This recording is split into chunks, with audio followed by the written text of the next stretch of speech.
नमस्कार शेतकरी बंधूंनो, मातोश्री ॲग्रो परिवारामध्ये आपलं स्वागत आहे। आज मी माढा तालुक्यातील पडसळ या गावामध्ये आहे।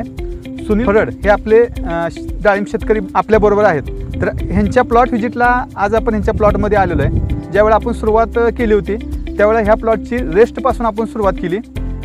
3 ते 4 महिने अगोदर रेस्टमध्ये ह्या प्लॉटला शेणखत पूर्ण बेसोडस भरून घेतला, झाडाची विळवणी करून घेतली।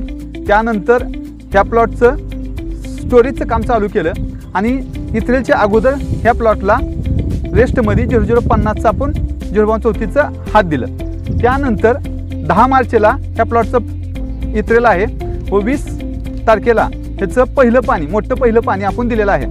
त्यानंतर मार्चमध्ये ह्या वर्षी मार्चनंतर जास्त उष्णता वाढली, टेम्परेचर जास्त झालं, त्यामुळं हा प्लॉट खडकाचा असल्यामुळं किंवा ह्या परिसरामध्ये बागायत क्षेत्र कमी असल्यामुळं ह्या प्लॉटला आपण मोकळं पाणी देण्याचं नियोजन केलं।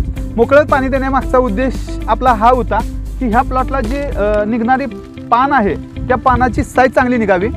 साईज चांगली निघाल्यामुळं त्या झाडाचं सेटिंग आपल्याला चांगलं मोठं किंवा स्ट्रोक चांगला निघावा, ह्यासाठी आपण ह्या प्लॉटला 2 पाणी रिकामं दिली व त्या उष्णतेमध्ये ह्या प्लॉटला चांगल्या पद्धतीने चौकी बसली, चांगल्या पद्धतीने कळी लागली व चांगल्या पद्धतीनं सेटिंग झालेलं तुम्ही आता सध्याला समक्ष बघू शकता। शेतकरी बंधूंना मी एक विनंती करेन की ज्या त्या वातावरणानुसार ज्या त्या वेळेला तुम्हाला योग्य निर्णय घ्यावा लागणार। पाणी रिकामं द्यायचं नाही द्यायचं, किती पाणी द्यायचं, पहिलं पाणी किती द्यायचं किंवा सेटिंगमध्ये पाणी किती द्यायचं, ही ज्या त्या टेम्परेचरवरती वातावरणावरती तुम्हाला योग्य वेळी योग्य निर्णय घ्यावा लागणार।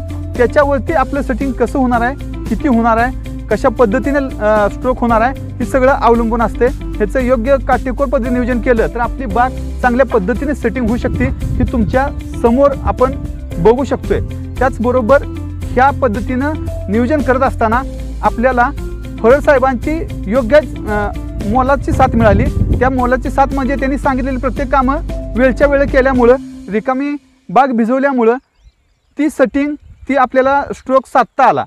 त्याच्यामुळे आपण मातोश्री ॲग्रो परिवाराकडून त्यांचं पण आभारी आहोत की त्यांनी योग्य पद्धतीने कामकाज केलं आणि ह्या आयडल प्लॉट आपल्याला आज शेतकऱ्यांपर्यंत पोहोचवता आला। आता नेक्स्ट काम ह्या प्लॉटचं असं असणार आहे की ह्याचं आपण थिनिंग करून घेणार आहे आणि आपण ह्याला इंग्लिश पेपर मारून घेणार आहे। इंग्लिश पेपर मारल्यानंतर पुढील माल साईजसाठी आणि हार्वेस्टिंगपर्यंत ह्याचं कामकाज चालू राहणार आहे आणि ह्या प्लॉटचा हार्वेस्टिंगचाही व्हिडिओ आपण आपल्या चॅनलवरती करणार आहोत।